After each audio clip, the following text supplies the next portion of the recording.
श्यामला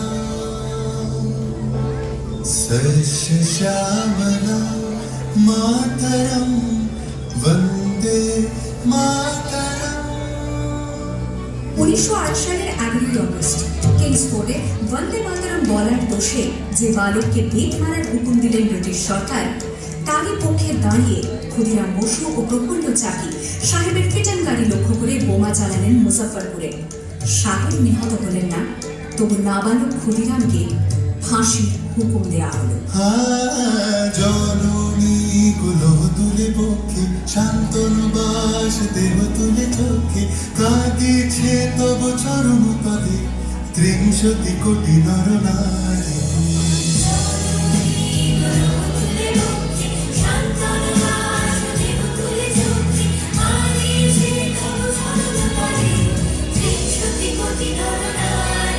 যারা স্বর্গগত তারা এখনো জানে স্বর্গের যে প্রিয় জন্মভূমি এসো স্বদেশ প্রতির মহাদীক্ষানো সেই মৃত্যুর চরম। যারা জীর্ণ জাতির বুকে জাগালো আশা মন মনের মুখে জগালো ভাষা।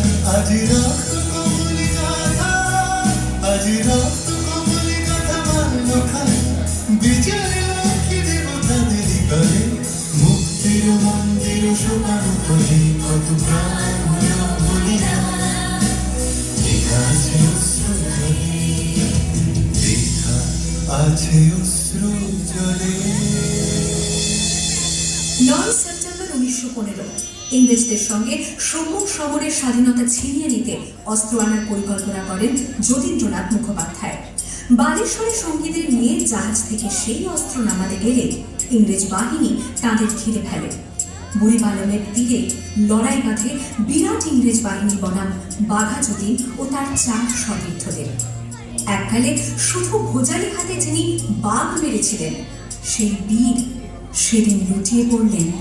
আমি হাসি হাসি পড়ব ফাঁসি দেখবে ভারতবাসী ও মা হাসি হাসি পড়ব ফাঁসি দেখবে ভারতবাসী।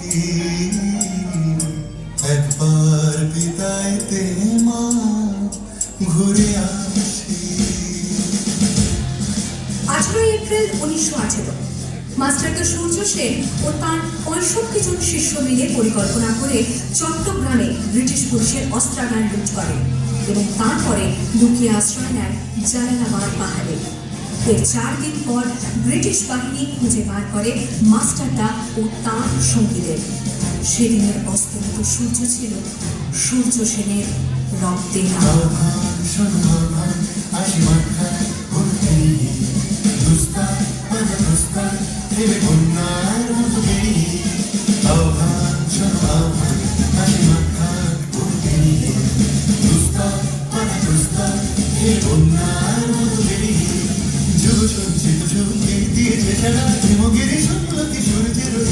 যাত্রা শুরু হচ্ছে ছবি দুর্বার লেগে তোকে মুক্ত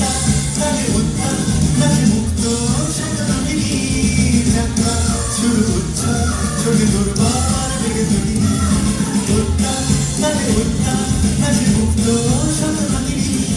এই শুধু সুপ্ত যে নবপ্রাণী জেগেছে রণসাজে সেজেছে অধিকার অর্জনে। এই শুধু সুপ্ত যে নবপ্রাণী জেগেছে রণসাজে সেজেছে